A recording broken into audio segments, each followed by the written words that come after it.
Are we running? Yes, we're running. Right, today, as I promised, was the last video yesterday? I think it was. Our escape plan and other planets' escape plans, some have failed, some haven't, is the same with our ships. Our ships have got lifeboats. Sometimes they work and sometimes they don't. In the Titanic they didn't. Now the Lifestar is basically a lifeboat for the planet, and if you can imagine, I don't know whether this is true or not, but somebody said you could fit the whole of the world's population on the Isle of Wight standing up. So that's probably true, but anyway, Lifestar, basically, to cut a long story short, when you realise that we're not going to be sustainable here any longer, the idea is to start building it. Now at the moment all we've got is massive rockets that take a few tons up at a time. I think the last one took 60 tons, but basically that's okay. I mean, it won't matter because the planet's dying and you could put as much rubbish in the air as you like. Doesn't really matter. But the Lifestar, the next video I do is about a space tether, which they've been trying to do. They've been trying to tether a satellite to the ground, because that will be the building blocks for the space lift, which I think that's what I've called it. I've called it space lift. Basically you get in at the bottom and go up in the buggy 100 odd 200 miles and get out in the satellite or the space station or whatever you've built. So the Lifestar, it would be a good idea if the weather hasn't got too bad by then, because with global warming you get more wind, more clouds, more rain, basically like we're seeing outside at this very minute. Yeah, here, just to give you some idea, here in the UK, lots of floods, lots of rain, lots of wind. We've had branches down that we don't normally get, lots of branches off trees. We've got big trees outside here. Yeah, so, and at home, I mean, you know, we've had big branches fall on the ground, but where we are is windy anyway, so normally. Lifestar, so the ones I've seen, to give it just a little story here, one of the ones I was shown has got its original, it's got a museum in the middle of all its original space junk, which I thought was quite cute, and they've built the Lifestar on the outside of it. Now the Lifestar has to hold places to grow food. It's got to be quite big, obviously. Now I called it the Lifestar because some of the ones I saw are similar looking to the Death Star in Star Wars, which I thought quite amusing, but not really any features on the outside. So you need like areas to grow, greenhouses. What they've done on the one I saw, the one I was shown, was they've sectioned it off into big blocks, and those blocks can be moved in and out, so that if something's hit by a meteorite on the outside of the Lifestar, it can be brought in and fixed, and only that bit depressurizes. All the other building blocks, that can be hundreds of thousands, are all still intact. Now these would be the size of an office block, you know, they're big, and all for different jobs. In the because if you imagine it, the astronauts we send up now, they've got no money up there, there's no shops, there's nothing. Well, that will be that on a bigger scale, so you won't need any of the money system jobs up there. All you'll need is basically maintenance and mainly leisure. By the time we've got to building a Lifestar, we should have 100% unemployment, with robots and AI doing all the nasty stuff, and you know, which we've seen on this planet now, the very bottom rudiments of robotics, and basically it'll be all leisure, and we've got through about 10% of the possible leisure things because of the restrictions with money. Obviously, you know, 100% of the population should have access to 100% of leisure. That includes racetracks, horse racing if you must, you know, all sorts of things that some people don't get to do. But like I say, in the money section you'll see how all that becomes available to everybody, and we've got to head for 100% unemployment, not 100% employment, because what's happening at the moment is, I mean, the lifestyle won't have any of this having to do 3 jobs to pay your mortgage rubbish. You know, none of that at all. If you could see what I saw, if I could project it onto here in a picture, you'd understand what I mean. The closest I've got to it is, you see these pictures of architects who have drawn a depiction of the building before they've built it, and you see a lovely area with vegetation and people, the odd person here and there in nice clothes. You know, it's all a publicity stunt, we know, but that's the closest I could see to what the picture I was seeing on the screen. So now, if this is the first video you've got to, if I was you, I'd go back and look at introductions and other things, just otherwise you'll have no idea what I'm talking about. But I mean, if you look at all the videos, you don't have to. There's a book you can buy as well with most of it in, which is here. But basically,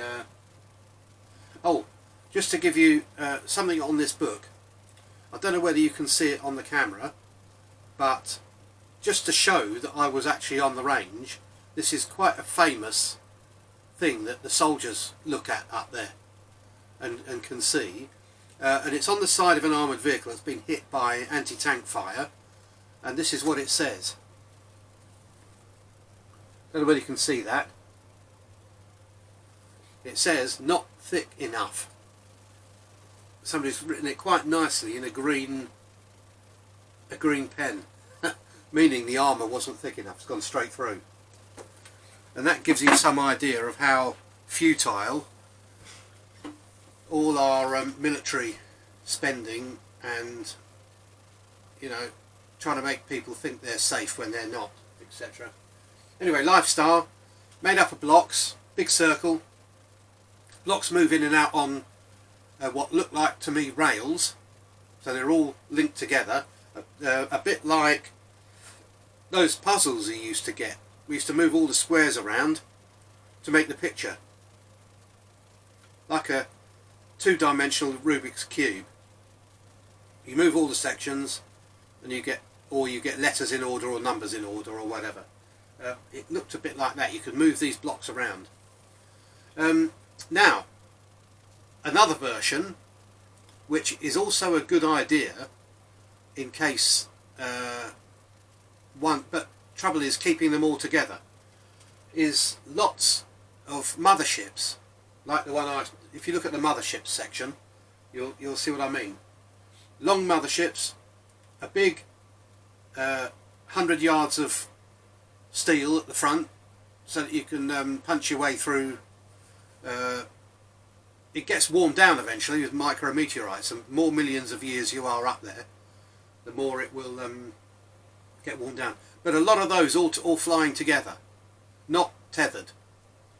So if one gets knocked out by a big meteorite, all the others are still there with you on, you know, with people on them. So that's another method. But the one I saw where the smaller ones altogether are easier to move, but the big Lifestar that I saw, that actually took quite a few years to get moving away from the planet, away from the the expanding sun, but it was still only a minuscule amount of time compared to the actual sun expanding, their sun expanding.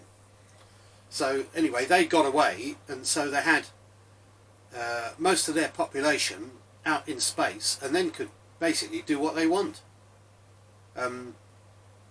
They had mastered the art of DNA, and in fact in our bodies too, most cells are replaceable.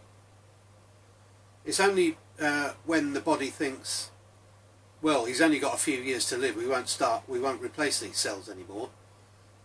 That's when you get old, basically. And people who are looking at this who haven't seen me for a while will think, oh my god, look at him, he's old. But yeah, because you know, with the X project and Project X, we're basically keep a low profile all the time, so a lot of people won't. The only people who generally see me are at military shows, and we're looking for kit, basically. So Lifestar, yeah, that's basically it. So it's just a lifeboat for your planet, which you start building. It can do other things while it's out there. It's a good idea to have a Star Wars type weapons system on it, or nuclear missiles of some sorts in case.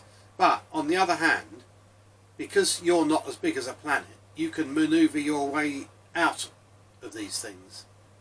But I did ask the question, has a weapon ever been used on one of these? And there was only one where, if you can imagine a mothership being sent out, and for some odd reason it picks up some bacteria at a planet, and that bacteria evolves into, say, a shape like us, with minds like us, who are living on the mothership. Mothership's got no idea they're there.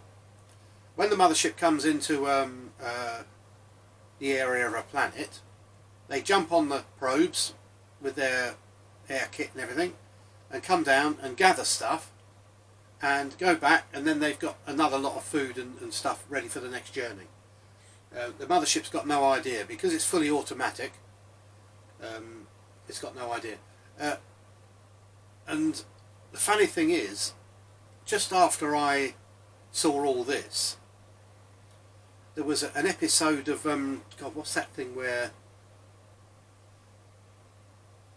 they were up in space? A comedy where they're up in space with that chap. God, I can't remember his name now. It was terrible. Greg something. Anyway, he was a cat. Had a cat face, and drawn on. You could tell it was a human underneath.